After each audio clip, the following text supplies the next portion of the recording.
እንዴት አላችሁ የተወደዳችሁ? ዛሬ እንደተለመደው አንድ ቤት አብረን እንጎበኛለን።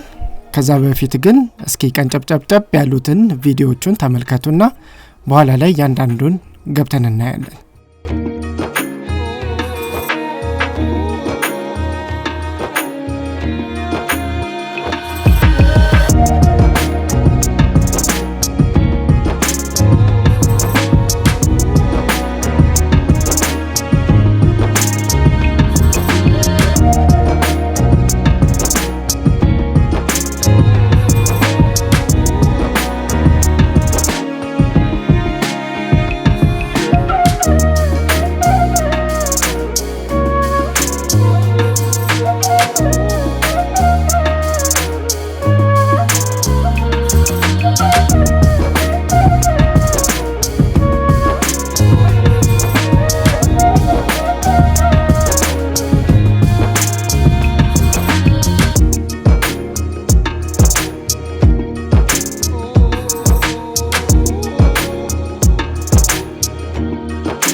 ሰላም እንዴት አላችሁ የተወደዳችሁ የከፍቲው ተመልካቾች? እንግዲህ ቀደም ሲል እንዳያችሁት ዛሬ የምንገኘው በወንጌላዊት አካባቢ ጎተራ አካባቢ ነው።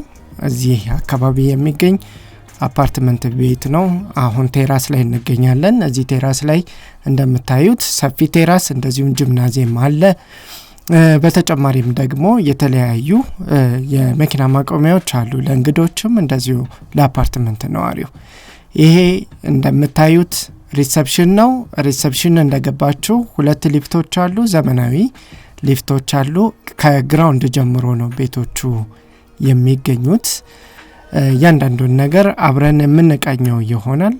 ወደ ላይ እንደወጣን የምናገኛቸው አፓርትመንት ቤቶች ናቸው። ምንም አይነት ሱቆች እዚህ የሉም። በቂ የሆነ የመኪና ማቆሚያ አለ፣ ምንም ገደብ የለውም። ይሄኛው የነዋሪዎች ብቻ የሆነ ነው። ከታች ደግሞ ለእንግዶች የሚሆን እንደዚሁ ተዘጋጅቶለታል። እንደምታዩት ጂምናዚየም ሁሉ ነገር የተሟላለት ነው።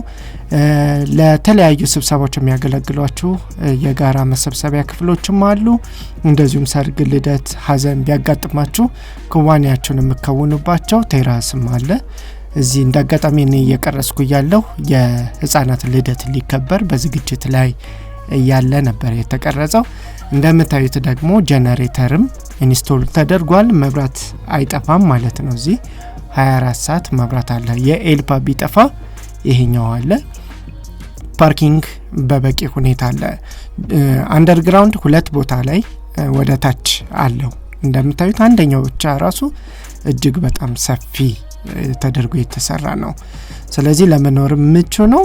እንደዚሁም ደግሞ በታከራዩትም ጥሩ ሊከራይ የሚችል በጣም ቆንጆ አፓርትመንት ቤት ነው። ውስጡን እየገባን እንመለከታለን። ከሪሴፕሽን እንጀምራለን። ሪሴፕሽን ስገቡ እንግዲህ ይህንን ይመስላል። እንግዶቻቸውን በዚህ መንገድ ትቀበላላችሁ። ከዛም በሊፍት ነው ወደ ላይ መውጣት የምትችሉት። እኔ 9 እና 10 አካባቢ ያሉትን ቤቶች ነው ወጥቼ የማሳያቸው። ምክንያቱም አካባቢው ምን መምሰል እንዳለበት እና ምንም እንደሚመስል ለእናንተ ለማሳየት ሲል እስከ ላይኛው ወጣለኝ። በጣም ንጹህ ነው፣ ቆንጆ ነው። ያው ዋጋውን እያሰባችሁበት በዛው እንድቆዩ ነው። እኔ ዋናው ዓላማዬ ቤቱን ማስተዋወቅ፣ ማሳየት እና ማስጎብኘት ስለሆነ አስጎበኛቸዋለሁ። በዛውም ኢትዮጵያ ውስጥ እንደዚህ አይነት አፓርትመንት ቤቶች አሁን ላይ ስንት እየተባሉ እንደሆነ እንድታውቁት ነው። ይሄ ቤት 100% ያለቀ ነው። ነዋሪዎች እየኖሩበት ያለ ነው። አሁንም ግን ባለ 2 እና ባለ 3 መኝታ ቤቶች ለሽያጭ የቀረቡበት ቤት ነው። ሰፋፊ ክፍሎች ነው ያሉት። 2 ሊፍቶች አሉት እንደምትመለከቱት። በሁለቱም ሊፍቶች ወጣችሁ መጠቀም ትችላላችሁ።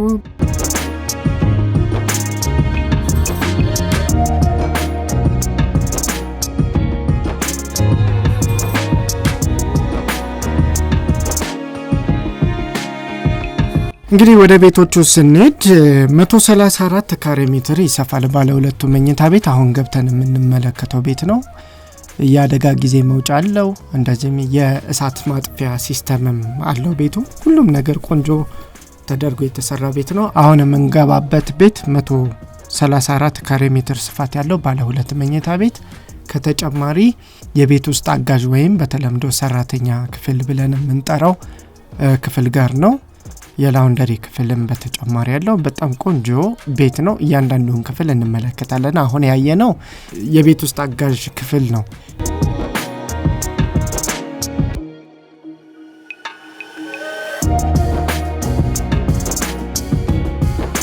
ይሄኛው ካስታወሳችሁ የድሮ ቪላ ቤቶች ውስጥ ኮሪዶሮቻቸው ምን እንደሚመስሉ ታስታውሳላችሁ። የሱ አይነት ነገር ነው የሚመስለው። አሁን ይሄኛው ሰፊ ሬክታንግል ሼፕ ያለው ሳሎን ነው። እዛኛው ጋር አሁን የዳይኒንግ ቴብል ብናደርግበት፣ እዚህኛው ጋር ደግሞ ሶፋ ቴሌቪዥን ብናደርግበት፣ ግድግዳዎቹን በኢንቴሪየር ዲዛይን ብንሰራ፣ ይሄኛው ደግሞ በረንዳው ብናየው ይሄ ይታያችኋል። ውጭ መኪና የቆሙት ይሄ የእንግዶች መኪና መቆሚያ ነው። ድንገት እናንተን ለመጠየቅ ሰው ቢመጣ እዚህ ጋር ነው ሊቆም የሚችለው መኪናው። እነሱ ደግሞ በሊፍት ወደዚህ ይገባሉ። ከዛ በፊት ግን በኮሊንግ ነው ወደ እናንተ ተደውሎ እንግዳላችሁ ተብሎ ነው የሚነገራችሁ። ከዛ ሲፈቅዱ ነው ሪሴፕሽኖች መግቢያ የሚሰጧቸው።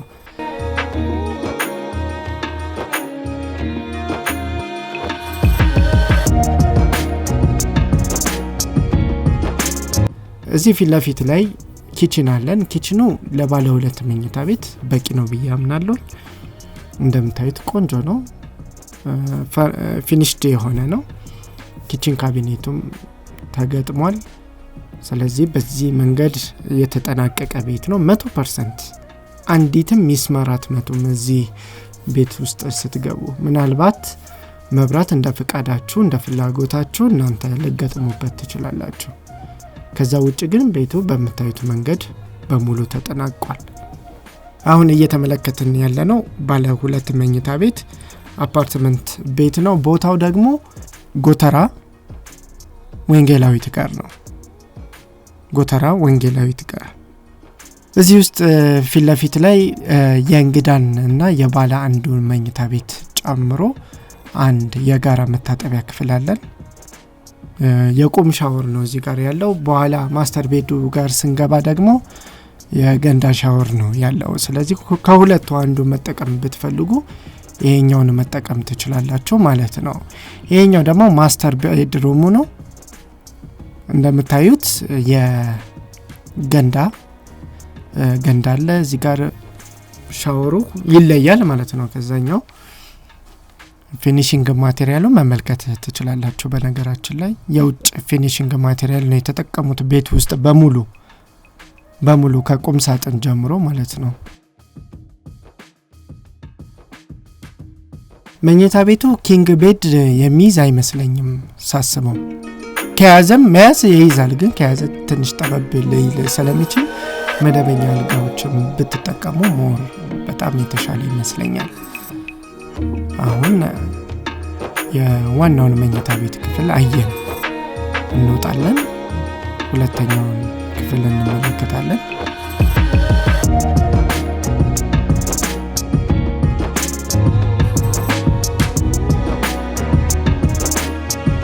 ሁለተኛውም መለስተኛ አልጋ ነው የሚይዘው። የውጭ ቁም ሳጥን አለው። እንደምታዩት ቁም ሳጥኑ በቂ ቦታ አለው። እንደውም ወደ ግድግዳም ጠጋ ማድረግ ይቻላል። እንደምታዩት ነው። ቴሌቪዥን ማስገባት ብትፈልጉ ኬብል ተዘርግቶለታል። እንዳያችሁት የዲሽ ኬብል ገብቶለታል። ኮሪደሩን በጣም ወድጄዋለሁ። ባይዘዌ በጣም ነው የወደድኩት። እንደዚሁም ደግሞ ከላይ ኮርኒሱ ራሱ አሰራሩ እጅግ የተለየና ቆንጆ ተደርጎ የተሰራ ነው። ይሄ 134 ካሬ ሜትር ይሰፋል ባለ ሁለት መኝታ ቤት ነው። እዚሁ ህንጻ ላይ ደግሞ ባለ 3 መኝታ ቤትም አለ። የዚህ ቤት ጠቅላላ ዋጋ በሚገርም ሁኔታ 18 ሚሊዮን ብር ነው።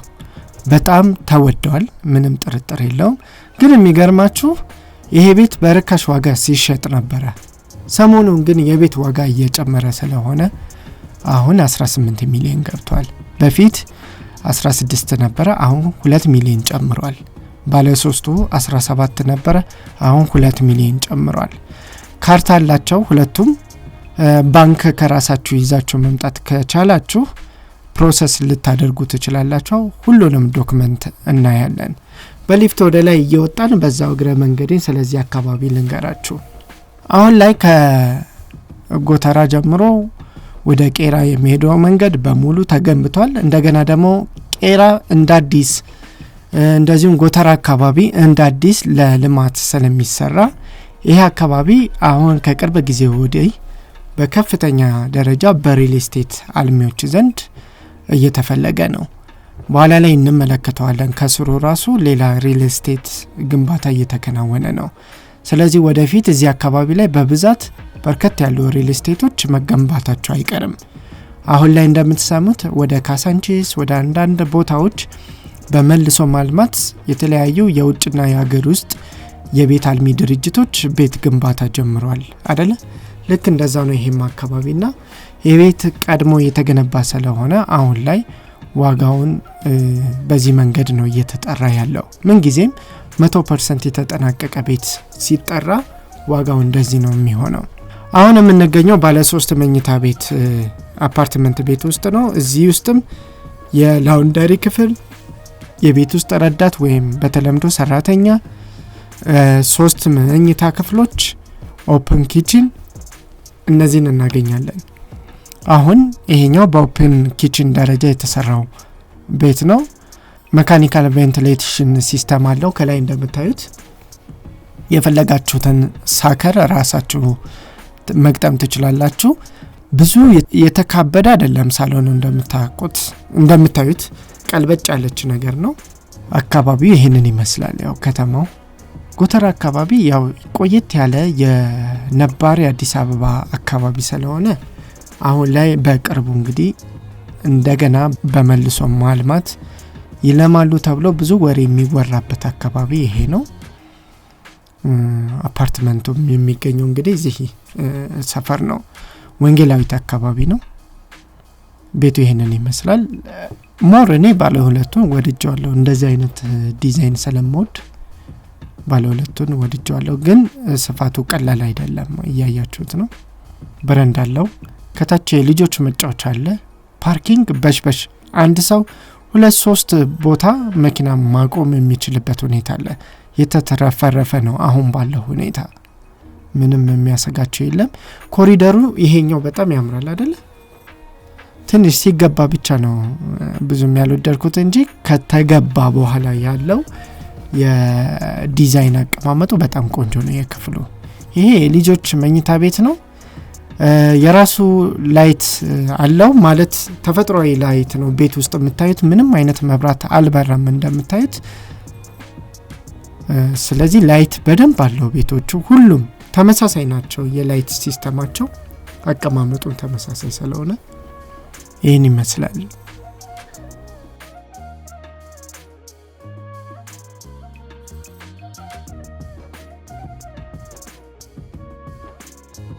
ቀጥሎ የምንመለከተው የጋራ መታጠቢያ ክፍላቸው ነው። እዚህ ጋር የቁም ሻወር አለ። ያው እቃዎቹ እያያችሁ ነው አይደለ? የውጭ እቃ ነው የገጠሙላት። ከሰሩ አይቀል እንደዚህ ነው። አሁን ቅርብ ጊዜ የማያቸው አፓርትመንት ቤቶች በአገር ውስጥ ማቴሪያል ይሰሩና በውጭ ዋጋ ይሸጣሉ። ይሄ ዝርፊያ ነው የሚመስለኝ ለኔ። ለማንኛውም ይሄን ይመስላል። አሁን ማስተር ክፍል እየገባን ነው። ዋናው መኝታ ቤት እንደምታዩት ይሄንን ይመስላል። ቁም ሳጥን አለው። መኝታ ቤቶቹ ትንሽ አነስ ያሉ ናቸው።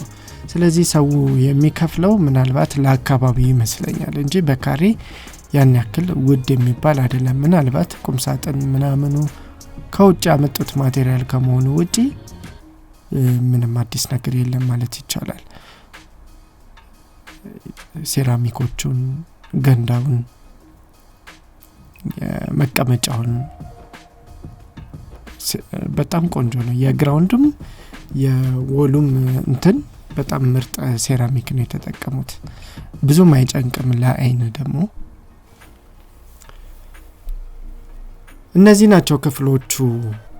በፈለጋችሁት ባንክ ቤቱን መግዛት ትችላላችሁ። አስቀድማችሁ ግን ቤት ከመግዛታችሁ በፊት ፕሮሰስ ለማድረግ ካሰባችሁ ቅድመ ክፍያ መክፈል ይጠበቅባችኋል። የተወሰነ ቀብድ መክፈል ይጠበቅባችኋል። ከዛ ውጪ ግን ምንም አይነት ያከፋፈል መንገድ የለውም።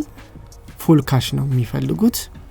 ይሄኛው 19 ሚሊዮን ብር እየተጠራ ነው። ባለ ሁለቱ ደግሞ 18 ሚሊዮን ብር ተብሏል። 19 ሚሊዮን ብር በአሁኑ ሰዓት ዋጋ እየተጠየቀበት ይገኛል ማለት ነው። አጠቃላይ የዚህ አፓርትመንት ቤት ይህንን ይመስላል። የተወደዳችሁ የከፍ ተመልካቾች ምንም አይነት አስተያየት ካላችሁ እንቀበላለን። ቤቱን እንድታዩት ያክል ይህንን አስቀምጠናል። ምናልባት ቤቱን መግዛት ከፈለጋችሁ ደግሞ ቀደም ሲል ያስቀምጥንላችሁ ስልክ ቁጥሮች አሉ። +251 953 9888 21 አስቀድማችሁ ደውሉልን። ይሄ ካልተነሳ ሁለተኛውን አማራጭ ስልክ ቁጥራችንን ደውላችሁ ልታገኙን ትችላላችሁ። ሳይቱንም ሄዳችሁ አይታችሁ ቤቶችን አይታችሁ አጠቃላይ ባይናችሁ ፈርዳችሁ መግዛት ትችላላችሁ። ይሄንን እንዳያችሁት በእርግጠኝነት ተወዱታላችሁ። አሁን ችግሩ ምንድነው? የአቅም ጉዳይ ይመስለኛል።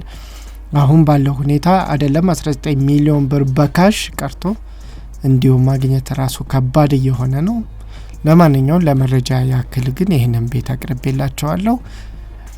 በቤት ደረጃ እንደምትወዱት አልጠራጠርም። ቆንጆ ቤት ነው ብዬም አስባለሁ። በሌላ ቪዲዮ እንገናኛለን። እስከዛው ቸሩ ሁሉ ይቅጠማችሁ። ቻው።